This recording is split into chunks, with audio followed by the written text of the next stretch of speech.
So let's continue the discussion of PYQs of human health and disease. Okay, तो उसमें next question क्या बोल रहा है, which of the following statement is correct. कौन सा करेक्ट स्टेटमेंट है. Benign tumours show the property of metastasis. No, benign tumours का मतलब है वो एकदम नॉर्मल है और वो अपनी जगह पे कन्फाइंड. अगर ब्रेन में है तो ब्रेन में ही रहेगा, स्पाइन में है तो स्पाइन में रहेगा. It is confined to the position. Metastasis वो प्रॉपर्टी जहाँ से प्राइमरी ट्यूमर से कुछ सेल्स कट ऑफ होके स्लॉग ऑफ होके दूसरे ऑर्गन में जाके वहाँ पे सेकेंडरी ट्यूमर बनाएंगे. जैसे कि अगर स्पाइन में कुछ हुआ है तो वो ट्रैवल करके ब्रेन में जाके वापस ट्यूमर बनाया. तो मेटास्टेसिस दैट प्रॉपर्टी वो मैलिग्नेंट ट्यूमर में होता है. तो बेगनाइन ट्यूमर की प्रॉपर्टी नहीं है metastasis. Heroin accelerates body function. No, it decreases body function. Malignant tumour occurs may exhibit metastasis. Yes, it is correct. And patient who have undergone property of surgery are given cannabinoids to relieve pain. No, they have given morphine.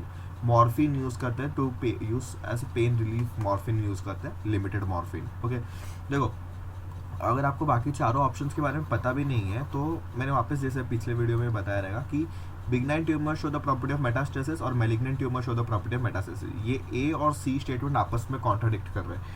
ये दोनों तो हो ही नहीं सकता correct. अगर आप देखो यही दो हो सकता है, क्योंकि आपको अगर थोड़ा सा भी हिंट रहेगा, अगर आपने पढ़ा रहेगा, क्योंकि कंफ्यूज हो जाते हैं बहुत, तो आपको पता रहेगा कि कौन सा. तो दोनों में से दो टाइप के ट्यूमर्स है, बिगनाइन और मैलिग्नेंट. उन दोनों में से एक के पास मेटास्टेसिस की प्रॉपर्टी है, तो दोनों के पास तो नहीं हो सकता. तो ये दोनों में से ही कुछ ना एक रॉन्ग रहेगा और एक करेक्ट रहेगा.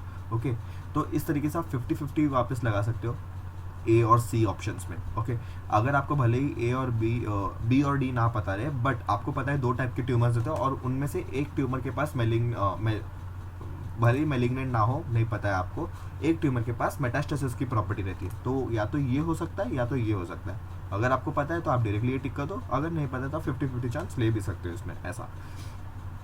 Next, AIDS is caused by HIV that principally infects the T4 lymphocytes. ये हम लोग ने बहुत बार कर चुके हैं. विच of the following statement is not true for retrovirus. मतलब HIV की बात कर रहे हैं लोग. Retrovirus DNA is present at any stage of the life cycle of a retrovirus. Retrovirus carry a gene for RNA dependent DNA polymerase. The genetic material in mature retrovirus is RNA. Retrovirus are causative agents for certain kinds of cancers in man. देखो विच of the following is not true. Not true पूछा है तो हमें ये देखना है कि कौन सा ट्रू नहीं है. चलो देखते हैं, वापस एक बार देखते हैं. देखो रेट्रोवायरस कैरी द जीन. देखो मैंने वापस बताया था कि ये DNA डिपेंडेंट, ये मैंने एक्सप्लेन किया है मेरे हिसाब से मॉलिक्यूलर इनहेरिटेंस वाले वीडियो में कि RNA डिपेंडेंट DNA पॉलीमरेज क्या होता है, DNA dependent DNA polymerase, RNA dependent RNA polymerase, चारों टाइप के. जो डिपेंडेंट है वो टेम्पलेट का काम करेगा और पॉलीमरेज जो है वो बनाएगा. मतलब RNA से DNA बनाने वाला रेट्रोवायरस. यस, इसका नाम ही रेट्रोवायरस. मतलब RNA dependent DNA polymerase, RNA पे डिपेंड करके DNA में का पॉलीमराइजेशन करेगा. यस, रेट्रोवायरस में यही होता है क्योंकि रिवर्स ट्रांसक्रिप्टेज होता है. नॉर्मली DNA से RNA बनता है, जो कि हमें सेंट्रल डॉगमा बताता है कि DNA से RNA बनेगा, फिर RNA से प्रोटीन बनेगा. But RNA dependent DNA polymerase ऐसे रिवर्स ट्रांसक्रिप्टेज, ये ट्रांसक्रिप्शन का काम है और ये रिवर्स ट्रांसक्रिप्शन है. तो yes it is true. Not true पूछा तो ये तो हो नहीं सकता. Genetic material in mature retroviruses RNA. Yes it is also correct. हाँ ये होता है, it is true in RNA. Okay, मतलब रेट्रोवायरस में 2 RNA पाए जाते हैं. ये भी हम लोग ने क्वेश्चन इसी चैप्टर में सॉल्व किया है पिछले वीडियो में. Retrovirus are causative agent for certain kinds of cancer in man. देखो ये दो तो आपको पता चल जाएगा, बट ये और इसमें आपको थोड़ा डाउट हो सकता है. उनमें से आप कैसे ये कर सकते हो. देखो इन लोगों ने क्या बोला है कि DNA is not present at any stage of life of retrovirus. ये तो सर गलत है ना, क्योंकि ऑब्वियसली जब इससे देखो जो एड्स का मैकेनिज्म होता है कैसे होता है, उसके पास अपना RNA है, वो रिवर्स ट्रांसक्रिप्टेज के मदद से अपना DNA बनाएगा. This DNA will get incorporated with host DNA, फिर उसमें जाके एबनॉर्मलिटी दिखेगी, फिर वो जाके वायरल DNA प्रोड्यूस करना चालू होगा. क्योंकि होस्ट DNA इसके पास मैकेनिज्म नहीं है डुप्लीकेशन का, बट इसके पास है. तो इन दोनों इंटीग्रेट हो जाने के बाद जाके डुप्लीकेशन होगा, तो फिर वायरल DNA बनेगा. वायरल DNA बनेगा, फिर वायरल प्रोजेनीज, मतलब बहुत सारे सेल्स बनेंगे. ये होता है mechanism of mechanism of retrovirus. But इसने क्या बोला, DNA is not present at any stage, but we see that DNA is present in this case. Retrovirus के केस में DNA प्रेजेंट होता है. DNA ही जाके इनकॉर्पोरेट होगा, RNA DNA के अंदर नहीं जा सकता, होस्ट DNA के अंदर. So the option A would be not true. और ये हो सकता है क्योंकि ये इतना हमें दिया नहीं है हमारे NCERT में, तो हमें नॉलेज नहीं है. फिर भी हमें ये तो पता चल गया कि ये तो हो ही नहीं सकता. DNA is present at a certain stage. इसने बोला not present at any stage बोला. ओके, तो first would be the wrong answer. ELISA is used to detect viruses, whereas DNA probes are required. Where DNA probe southern blotting is done, alkaline phosphatase is a key reagent, catalase is a key reagent. देखो सबसे अच्छा इसमें answer क्या होना चाहिए. ELISA is used to detect where, ये out of NCERT है, but इसका आंसर है alkaline phosphatase is a key reagent. तो since it's out of NCERT question, so if you want to attempt again, देखो ये दोनों यूज होता है for the analysis of DNA, molecular analysis of DNA probe और Southern blotting, दोनों ही technique. Catalase is not required in this case to detect virus. ELISA क्या है, एंटीबॉडी मीडिएटेड, मतलब ये एंटीबॉडी डिटेक्ट करेगा. ELISA के भी बहुत सारे टाइप्स होते हैं जो अभी इस लेवल पे नहीं है. ओके, एंटीबॉडी मीडिएटेड, फिर सैंडविच जो होता है, बहुत सारे अलग अलग टाइप के ELISA ब्लॉटिंग्स है. ओके, तो ये अभी हमें नहीं पढ़ना है, तो we will skip this question. Cancer cells are more easily damaged by radiation than normal cells because they are starved by mutation, undergoing rapid division, different in structure, non-dividing. देखो वैसे तो ये बहुत डीप कंसेप्ट है, cancer cells कैसे detect होते हैं और कैसे रेडिएट, कैसे डैमेज होते हैं. इट इज़ मतलब इस लेवल पे हम लोग इसको बात नहीं कर सकते because it is out of NCERT. But they are not started by mutation, they are non dividing, ये तो हो ही नहीं सकता. Cancer cells are dividing, they are not different in structure, normal cell जैसे ही स्ट्रक्चर रहेंगे, बट ज़्यादा मतलब नॉर्मल सेल अगर 6 रहने चाहिए उधर, तो उधर 16 रहेंगे, मतलब नंबर ज़्यादा रहेगा. तो इट अंडरगोज रैपिड डिविजन, इसके वजह से वो ज़्यादा ये हो जाता है, ज़्यादा डैमेज इजीली हो सकता है. Carcinoma refers to benign tumors of connective tissue, malignant tumors of connective tissue, malignant tumor of skin or mucous membrane, malignant tumor of colon. Okay. Carcinoma is a malignant tumor of skin or mucous membrane. Carcinoma. अगर आपको ये सब याद रखना है, sorry for that, अगर आपको ये सब याद रखना है तो आप रख सकते हो, but it is again out of NCERT. ELISA is used to detect viruses where the key reagent is again alkaline phosphatase. अगर हमने ऊपर किया है तो आपको आ सकता है ये वाला, इसका B है. Cancerous cells can be easily destroyed by the radiation due to rapid cell division. ये भी सेम क्वेश्चन हम लोग ने ऊपर किया है. Human immunodeficiency virus HIV has a protein coat and a genetic material which is single stranded DNA. नहीं, हमें पता है HIV में कौन सा वायरस, HIV में होता है single stranded RNA. Option number C would be the answer. Hybridoma, ये भी हमें नहीं पढ़ना है अभी, ये क्या है ये जानने की कोई ज़रूरत नहीं क्योंकि बहुत पुराना क्वेश्चन है. Retroviruses are implicated as the cause for cancer in human because they carry cancer की होता है. अभी हम लोग देखो इस क्वेश्चन में retrovirus causes, this D option, retrovirus causes certain cancers in man. क्यों होता है अभी उसका रीज़न पूछ लिया इन लोग ने इस वाले में, क्योंकि देखो ये वापस बहुत पुराना है. रेट्रोवायरसेस में carry cellular protooncogenes in their genome, this is the correct answer. इसकी वजह से प्रोटोऑन्कोजेंस हमें पता है, प्रोटोऑन्कोजेंस मतलब ऑन्कोजेंस का पहले वाला पार्ट. ऑन्कोजेंस, ऑन्कोलॉजी, कैंसर की स्टडी को हम लोग ऑन्कोलॉजी बोलते हैं. तो ऑन्कोजेंस मतलब कैंसर होने से पहले वाला जीन. तो हमेशा हमारे हर DNA में प्रोटोऑन्कोजेंस प्रेजेंट होते हैं due to some mutagens. Mutagens क्या होता है, म्यूटाजेंस आर सब कुछ ऐसे substances which causes mutation in this protooncogenes, फिर वो जाके ऑन्कोजीन्स में प्रोटोऑन्कोजेंस बोल सकते हो या प्रोटोऑन्कोजीन्स भी बोल सकते हो आप इसको, क्योंकि जीन देख रहे हो प्रोटोऑन्कोजीन, तो ये ऑन्कोजीन में कन्वर्ट होगा. ऑन्कोजीन मतलब जो कि कैंसरस जीन है, ऑन्को मतलब cancer and gene is a cancerous gene. तो प्रोटोऑन्कोजेंस इसमें हो सकता है, इसीलिए ये रेट्रोवायरस किसी ह्यूमंस में कर सकता है. ओके, इट्स अ चांस वाला फैक्टर, क्योंकि म्यूटेशन होके गलत म्यूटेशन होना, that's a factor of a chance. Sarcoma is a cancer of sarcoma. देखो सार्कोमा किसका हो सकता है, आप अगर लॉजिक भी लगाओगे, it's a mesodermal tissue cancer. Okay, कैसे सार्कोमा, क्योंकि सार्कोप्लाज्मिक रेटिकुलम आपने पढ़ा रहेगा, या सार्कोप्लाज्म, ये सब किस में यूज होता है, for muscle. Sarcology, this is related to muscles and muscles are mesodermally derived. Okay, तो यही आपका आंसर हो जाएगा directly. Now very favourite topic आ जाता है drugs and alcohol abuse. Coca alkaloid और कोकेन इज ऑब्टेन्ड फ्रॉम, देखो कोका अल्कलॉइड और cocaine is obtained from erythroxylum coca. कि आपको सोर्सेज याद होने चाहिए, इसमें कुछ अलग बात नहीं है. Drug heroin is synthesized from, heroin is a di acetyl morphine, या तो मिथिलेशन ऑफ मॉर्फिन आप बोल सकते हो. Sorry not methylation, di acetyl morphine. इसका केमिकल स्ट्रक्चर अगर पढ़ने जाओगे, जैसे आईयूपैक में हम लोग बोलते हैं 1,2-क्लोरोप्रोपेन, ऐसा सब बोलते हैं जैसे, तो इसमें मॉर्फिन में एसिटाइलेशन होता है तभी जाके हीरोइन बनता है, नॉट मिथाइलेशन. मैं अभी थोड़ा कंफ्यूज हो गया था, बट इट इज एसिटाइलेशन. और या तो इसको प्रॉपर बोलना चाहिए तो it is di acetyl morphine, di acetyl morphine. Okay. Heroin. Which of the following part of poppy plant is used to obtain smack? Smack. Poppy plant के कौन से पार्ट से हमें स्मैक मिलता है? Smack is nothing but heroine again, एक ही नाम है उसका. ये हमें उसके फ्लावर से मिलता है, ये तो हमें पता है कि जो flower, sorry not flower, flower वाला तो धतूरा है, धतूरा इज फ्लावर धतूरा है, तो इसमें नहीं होता. It is from latex. Which part? Latex. Sorry, it is from latex of the poppy plant. Poppy plant के लेटेक्स से हमें मिलता है ये smack. Which part of poppy plant is use to obtain smack? देखो 2018 इन लोगों ने शायद वही क्वेश्चन रिपीट कर दिया है, लेटेक्स मतलब इन लोगों ने रिपीट कर दिया just. Which are the following, what is which is a particular type of drug that is obtain from the plant whose one of the flowering branch is shown? देखो ये प्लांट आपका कौन सा है? This is a plant of datura. आपको देख के पता चलना चाहिए धतूरा है, और ये हैलुसिनेशन कॉज करता है. स्टिमुलेंट नहीं है, डिप्रेसेंट नहीं है, पेन क्लियर नहीं है, it's a hallucinogen. Okay. Which of the following is a hallucinogenic drug? Again opium, caffeine, morphine and LSD, lysergic acid, dimethyl. LSD कैसे बोलते हैं इसको? LSD, LSD ऐसे इसको बोला जाता है. Okay. Now which of the following is an hallucinogen? यहाँ पे ओपियम, कैफीन और morphine, this are not hallucinogenic. LSD is a hallucinogenic. और आपको पता है ये कहाँ से मिलता है? क्लैविसेप पर्प्यूरिया और फंगस. ओके.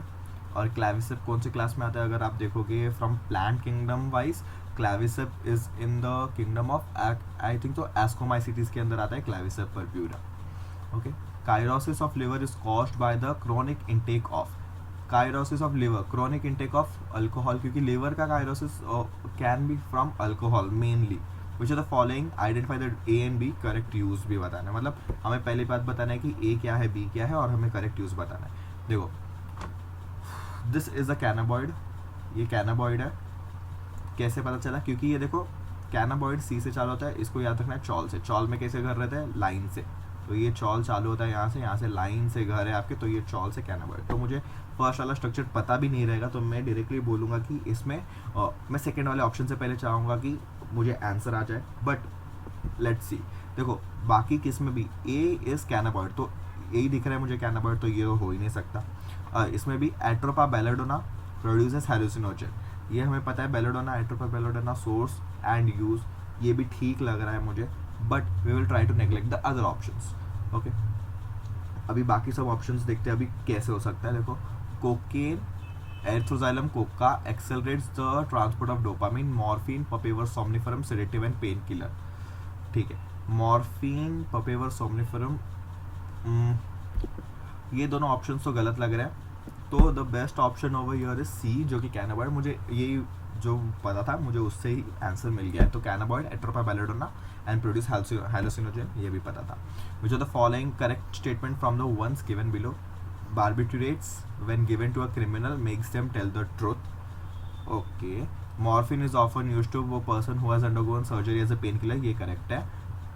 करेक्ट स्टेटमेंट पूछा ना, तो 21 का B वाला ही करेक्ट हो जाएगा मुझे लगा. Chewing tobacco lowers blood pressure and heart rate, नहीं. Cocaine is given to a patient after surgery as a stimulant recovery, नहीं. Morphine is given to a patient after, क्योंकि after major surgery as a pain killer. Which one of the following is correct regarding the particular psychotropic drug used? Psychotropic drug specified. Okay. Hashish causes afterthought perceptions and hallucinogen. Opium stimulates nervous system and causes hallucinogen. Morphine leads to delusion and disturbed emotion. Barbiturates cause relaxation and temporary euphoria. तो देखो इन सबको answer करने के लिए आपके पास कुछ नहीं तो कुछ नहीं, इस सब ड्रग्स का नॉलेज होना चाहिए.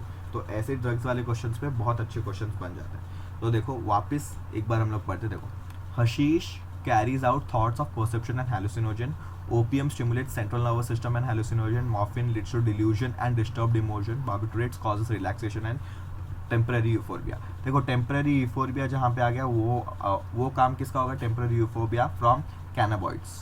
ओके. कैनाबॉइड्स का काम होगा टेम्पररी यूफोर्बिया, ये हमारे एनसीईआरटी में मेंशन है, तो ये ऑप्शन तो हो नहीं सकता. Morphine leads to delusion and disturbed emotion, no. It relaxes, sedative है ये, आपको नींद आएगा और आपका बॉडी रिलैक्स हो जाएगी, क्योंकि मेजर सर्जरी के बाद दे रहे हो तो ऐसा पेन किलर जैसा ही रहेगा ये. Opium stimulates central nervous system and hallucinogen. No, opium is not hallucinogen. Hashish causes afterthought perception and hallucinogen. A person showing unpredictable moods, outburst of emotion, quarrelsome behavior, and conflict with other is suffering from borderline personality disorder, mood disorder, addictive disorder, schizophrenia. देखो हमारे इसमें ये सब अभी है नहीं, but this all symptoms are indicating of borderline personality disorder, क्योंकि unpredictable moods है, इमोशंस, आउट कॉरल्सम बिहेवियर, ये सब आता है बॉर्डरलाइन पर्सनैलिटी डिसऑर्डर, जो कि अभी हमारे इसमें नहीं है. Which the following depresses brain activity and produces feeling of calmness, relaxation and drowsiness. Okay, ये सब के सब आपके वैलियम में पाए जाते हैं. Tranquilliser, Valium is a mild tranquilliser, जो कि आपको केमिस्ट्री इन एवरीडे लाइफ में मिल जाएगा, जो कि आपके केमिस्ट्री में part. Okay, next question is which of the following is a correct match? Aspirin, tranquilizer, cocaine, opioid narcotic, okay, morphine, hallucinogen, भांग, एनासल्जिक. इनमें से करेक्ट मैच कौन सा होगा आपका? इसमें से करेक्ट मैच होगा रेस्पिरिन इज अ ट्रैंक्विलाइजर, ये आपका केमिस्ट्री इन एवरीडे लाइफ आएगा. Okay, LSD is a hallucinogen, stimulant, sedative, tranquilizer. It is a hallucinogen. अब भी हम लोग ने इधर किया है, देखो. हाँ, विच ऑफ द फॉलोइंग है hallucinogen? LSD is hallucinogenic.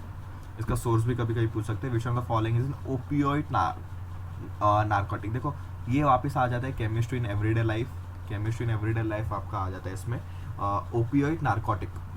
Which one is an opioid narcotic? It is morphine. Okay, non, देखो आपकी केमिस्ट्री इन एवरीडे लाइफ में दो दिया है, opioid narcotic and non narcotic. Opioids में भी दो दिया है, narcotic, non narcotic. Non narcotic में क्या है? नॉन नार्कोटिक में दो है, एस्पिरिन और पैरासीटामोल. और नार्कोटिक्स में मॉर्फिन है और एक उसमें और एक है शायद morphine and one more drug is that. तो उसमें से मॉर्फिन मुझे ऑप्शन मिल गया, तो वही है. The use of cannabis produced products like bhang, charas, ganja, marijuana, hashish causes depression in the brain activity and feeling calmness, alters thoughts, perception and feeling, suppresses brain function, relieves pain, stimulates the nervous system and increasing alertness of the activity. देखो अभी हम लोग ने उसका ऊपर पढ़ा भी था कि it alters the thoughts and perceptions, feeling. देखो ये हशीश के बारे में ही लोग ने पूछ लिया था, marijuana, hashish after thought perceptions और हेलुसिनोजन कॉज करेगा, तो वही इस ऑप्शन में मिल रहा है हमें. Which of the following is an Indian medicinal plant? Indian medicinal plant saccharum officinarum. It is an sugar cane, और ये मेडिसिनल नहीं है. देखो रावुल्फिया सर्पिटिनिया, और फिर ऑर्जा सटाइवा, ये भी नहीं है. और ऑर्जे सटाइवा आई थिंक सो, ये एक प्लांट का मुझे लग रहा है नाम. सोलेनम मेलोजिना, ये तो ब्रिंजल है, तो ये भी आपका मेडिसिन नहीं है. रॉल्फिया सर्पिटिना, ये है सर्पेंटिना, ये है आपका मेडिसिनल प्लांट, और ये हिल्स में पाया जाता है. और इसमें से ड्रग रेस्पायरिन मिलता है, ये शायद आपको एनवायरमेंटल इश्यूज वाले चैप्टर में मिलेगा शायद, मुझे लग रहा है, बट एनसीईआरटी में है ये. द एल्कोलॉइड, ये भी आपके इसमें नहीं है. एल्कोलॉइड अल्जमसीन is obtained from atropa, curcuma, papaver and sarpagandha. तो it is from sarpagandha. Opioid narcotic, again opioid narcotic is bhang, heroin, charas and nicotine. Which is an opioid narcotic? अभी मैंने इसके बारे में बोला था, हीरोइन. देखो दो मॉर्फिन के साथ हीरोइन रहेगा उसमें, जो मैं ऊपर बोल रहा था. For this case opioid narcotic के केस में मैंने बोला था opioid. Non narcotic are aspirin and paracetamol, और इसमें हीरोइन और ये रहेगा. Analgesic drugs forms tissue, release fatigue, release pain, causes pain. देखो कॉजेस पेन नहीं हो सकता, फॉर्म्स टिश्यू नहीं हो सकता, तो आप 50-50 लगा सकते हो. इट रिलीव्स पेन, अगर आपको पता रहेगा तो डायरेक्टली आंसर भी मार्क कर सकते हो आप. देखो जो अपना क्वेश्चंस छूट गए थे बीच में ड्यू टू ब्लर पेज, उसको भी डिस्कस कर लेते हैं इसमें. तो 19 से लेके किधर तक छूटे थे हमारे? 35. तो अप्रॉक्सीमेटली 36 क्वेश्चंस बीच में रुक गए थे. 36 नहीं, 18 क्वेश्चंस, तो उसको कर लेते हैं. विच of the following option gives correct matching of a disease and causative organism and mode of function? देखो टाइफॉइड, सैल्मोनेला टाइफी, ये तो करेक्ट है. With inspired air. Typhoid is from not inspired air, ये फूड से फैलता है, तो ये गलत हो गया, mode of infection. Pneumonia okay, इसमें थोड़ा सा गलत हो गया. देखो स्ट्रेप्टोकोकस निमोनी और इन्फेक्शन इधर है, ड्रॉपलेट इन्फेक्शन, ये करेक्ट है। निमोनिया इज लंग्स वाला है तो उसमें से ड्रॉपलेट इन्फेक्शन से फैलता है, तो ये करेक्ट हो सकता है। एलिफेंटियासिस बुचेरिया ब्रैंकाटा, ये करेक्ट है। इन्फेक्टेड फूड एंड वाटर नहीं, it is from mode infection is vector form, तो वेक्टर में भी एडिस इजिप्टा आपका होगा। मलेरिया प्लाज्मोडियम वाइवेक्स करेक्ट है। Bite of male anopheles mosquito दिया है तो ये नहीं हो सकता, फीमेल एनाफिलिस होगा, तो option number B would be the correct answer. Common cold is not cured by antibiotics because it is, antibiotics देखो antibiotics are always for bacteria, antibiotics for bacteria, anti fungals are for fungi. ये क्यों नहीं होता antibiotics इसमें use क्यों नहीं होता, क्योंकि ये वायरल डिजीज़ है, तो वायरल डिजीज़ के केस में जो कॉज कर रहा है उसके अगेंस्ट आप दोगे। वायरस कॉज कर रहा है तो एंटीबायोटिक्स दोगे तो कुछ फर्क नहीं पड़ेगा उसके ऊपर, because it is due to caused by virus, तो 20 का हो जाएगा first. Widal test is a diagnosis of typhoid fever, directly दिया है। Ringworm in human is caused by fungi, ये भी आपका one line answer. Which of the following is a pair of viral disease, common cold और AIDS, first option ही मिल गया, दोनों ही वायरल डिजीज है, तो first option would be answer. Okay, now match the calling again, pathogen और preventive treatment जो भी। Amoebiasis, diphtheria, cholera and syphilis, treponema pallidum, okay. Syphilis का आ जाएगा treponema pallidum. Use of sterilized food and water for amoebiasis, DPT vaccine for diphtheria, okay, and use of oral dehydration for cholera, क्योंकि cholera में rice water stool होता है, rice water colour stool होता है, मतलब चावल के पानी जैसा स्टूल होगा, तो इट इज़ डिहाइड्रेशन बहुत हो जाता है, ओरल रीहाइड्रेशन होना चाहिए इसमें, तो सी का आ जाएगा 4, सी का 4 मुझे एक ही ऑप्शन में दिखेगा, option number D would be the correct answer हो गई। बाकी सब भी आपको मैच हो सकता है, ए का 2, बी का 3, yes, and D का 1, all are matching over here.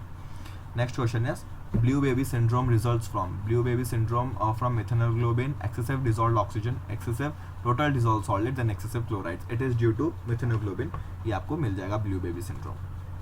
Which of the following is not correctly matched, not correctly matched, okay, Culex, Aedes और Anopheles, Anopheles, Culex, देखो इसके लिए आपको थोड़ा सा नॉलेज एक्स्ट्रा भी होना चाहिए, which is not a correct match, ये तीनों करेक्ट मैच है। ये एनाफिलिस मॉस्किटो लिशमैनियासिस नहीं करतेगा, एनाफिलिस मॉस्किटो क्या कॉज करता है हमें पता है, मलेरिया, बाकी सब आपको नहीं पता रहेगा तो भी anopheles causes malaria not leishmaniasis, तो ये हो सकता है, यही होगा। Which are the following condition through do harmful in itself is a potential saviour for the mosquito borne infectious disease, okay. देखो ये बहुत ही अच्छा क्वेश्चन है, क्योंकि इन लोगों ने बोला है कि ऐसा कौन सा डिजीज है जो अपने आप में तो हार्म है बट और एक मॉस्किटो बॉर्न इन्फेक्शियस डिजीज से वो हमें प्रिवेंट करता है, it is the sickle cell anaemia. Sickle cell anaemia में क्या होता है, देखो सिकल सेल एनीमिया कॉजेस, देखो आपके लिए इसमें बहुत डीप नॉलेज पूछ लिया, तो आपको अगर पता रहेगा 2-3 कंसेप्ट का मिक्स करके इसमें पूछा है, अगर आपको नॉलेज रहेगा तो आप टिक करोगे 4 मार्क्स मिलेंगे आपको। मॉस्किटो बॉर्न इन्फेक्शियस डिजीज कौन सा है, मलेरिया। मलेरिया से प्रिवेंट कैसे करता है, मलेरिया में क्या होता है, जो भी आपका स्पोरोसाइट है वो जाके आरबीसी में डिवाइड करेगा, आपका आरबीसी रप्चर करेगा, but in sickle cell case the RBC is not oval and biconcave, circular and biconcave नहीं है, इट इज सिकल शेप, तो उसमें सरफेस एरिया कम होने के कारण वो सर्वाइव नहीं कर पाता, तो malarial parasite is not getting activated, मतलब उसको फेवरेबल कंडीशन नहीं मिलता, तो मलेरिया से उसमें रेजिस्टेंस पाया जाता है उस केस में। सिकल सेल एनीमिया के केस में इसीलिए sickle cell anaemia is though it is harmful in itself but has a potential saviour for mosquito borne disease which is malaria, okay. Salmonella is related with typhoid fever, okay. Which of the following is most infectious disease, most infectious, hepatitis B, amoebiasis, AIDS and malaria, ऐसा कौन सा disease है most infectious है इन चारों में से, okay. देखो AIDS is not infectious but hepatitis B is more infectious, ये दोनों तो वेक्टर बॉर्न है फिर भी ठीक है। Correct matching of STD with the pathogen, syphilis, treponema pallidum, यही आपका करेक्ट मैच हो जाना चाहिए यहाँ पे ए वाला, जो कि हम लोग ने पीछे भी किया है। एड्स, बैसिलस थ्रूइनजेनेसिस, एंथ्राइसिस नहीं होता है, यूरोट्राइसिस, ये सब नहीं होता है, दे आर रॉन्ग। जो आपको सही पता है तो उसको टिक ही कर दो, 100% श्योर है। For which of the following disease there is a preventive vaccine, preventive vaccine किसके लिए है, हेपेटाइटिस बी के लिए आपके प्रिवेंटिव वैक्सीन पड़ रहा है, RDNA टेक्नोलॉजी से बना है preventive vaccine. It is not possible to apply Koch's postulate, it is not sorry wait, Koch's postulate क्या है अभी आपको ये पता रहना चाहिए, diphtheria, leprosy, cholera and tuberculosis, किसके लिए आप कॉट्स पॉस्टुलेट यूज़ नहीं कर सकते, it is for leprosy.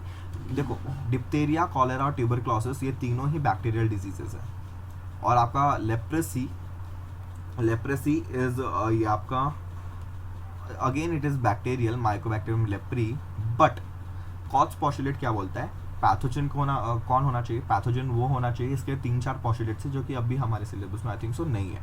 Cost postulate क्या बोलता है कि पैथोजन वो होना चाहिए जो किसी भी लिविंग ऑर्गेनिज्म में डिजीज कॉज कर सकते, उसके लाइफ साइकिल में चेंजेस ला सके, फर्स्ट. फिर सेकेंड होना चाहिए कि उसको हम लोग आइसोलेट कर पाएँ. थर्ड, उसको हम लोग कल्चर कर पाए on a petri dish in a lab. तो जो लेप्रेसी है, इसके इसके जो लेप्रेसी है, माइकोबैक्टीरियम लेप्री जो भी बैक्टीरिया है, उसको हम लोग कल्चर नहीं कर सकते इन बाहर बाहर हम लोग कल्चर नहीं कर सकते. जैसे कि वायरल, जो भी वायरल है उसको भी हम लोग कल्चर नहीं कर सकते. ओके, क्योंकि वायरस आपको पता है होस्ट के बाहर इनर्ट रहता है, तो उसको भी हम लोग कल्चर नहीं कर सकते इन आउटसाइड द मतलब होस्ट या इन लेबोरेटरी. तो ये लेप्रेसी और वायरल डिजीज कुछ के लिए कॉस्ट पॉस्टुलेट एप्लीकेबल नहीं है, बाकी सब के लिए है. क्योंकि डिप्थीरिया का आप लोग, कॉलेरा का जो भी कॉजेटिव एजेंट है उनको आप कल्चर कर सकते हो. वो दूसरे ऑर्गेनिज्म में, मतलब समझो कोई कॉलेरा से पीड़ित है, मतलब किसको कॉलरा हो गया है, उसके अंदर से हम लोग वो वायरस निकाल के, मतलब वो पॉजिटिव एजेंट या पैथोजन निकाल के दूसरे हेल्दी पर्सन में डालेंगे, तो it will also affect the healthy person. तो ये भी होता है कॉस्ट पॉल्स. बहुत सारे पॉस्टुलेट्स है कॉस्ट के, मतलब 4 पॉस्टुलेट्स है. उनमें से एक बहुत इंपॉर्टेंट है कि we should culture the pathogen in a lab. Okay, मतलब होस्ट के बाहर लैब में होना चाहिए. तो लेप्रेसी के केस में नहीं होता है, तो यही हो जाएगा इसका आंसर. इसके लिए आपको थोड़ा नॉलेज चाहिए रहता है, बट ठीक है. Botulism caused by Clostridium botulinum affects the intestine, neuromuscular junction, spleen and it is a मतलब botulism क्या होता है? Food poisoning. तो इंटेस्टाइन को ही अफेक्ट करेगा और किसे अफेक्ट करेगा ये. Okay, now the typhoid fever is caused by salmonella typhi. फिर which of the following symptoms indicate radiation sickness. Radiation sickness अभी क्या होता है? रेडिएशन सिकनेस हमारे इसमें नहीं है अभी, बट रेडिएशन सिकनेस क्यों होता है और क्या क्या होता है सिम्टम्स. रेडिएशन सिकनेस मतलब if you are expose to some radiation, आपके बॉडी में क्या सिम्टम्स दिखाएंगे? आपके बॉडी में आएगा ulcerated skin, nausea, loss of hair and anaemia. This would be the cases of radiation sickness. देखो, लॉस ऑफ हेयर तो हो सकता है. लॉस ऑफ हेयर आप देख सकते हो, रेडिएशन थेरेपी भी देखें अगर कैंसर पेशेंट को, तो लॉस ऑफ हेयर हो जाएगा. अनीमिया कैसे होगा? क्योंकि हीमोग्लोबिन का आपका ये हो जाता है, डिस्ट्रॉय हो जाता है हीमोग्लोबिन. नॉजिया होगा और अल्सरेटेड स्किन होगा. ये सब केसेस होंगे आपके रेडिएशन सिकनेस के लिए. मतलब ऐसा sickness which is caused after the exposure of radiation to you. आपको रेडिएशन अगर मिला तो उसके बाद आपके क्या सिम्टम्स हो गए? Ulcerated skin, nausea, loss of hair and anaemia. Okay, so यहाँ तक था ह्यूमन हेल्थ एंड डिजीज़ के PYQs. तो ये चैप्टर खत्म होता है.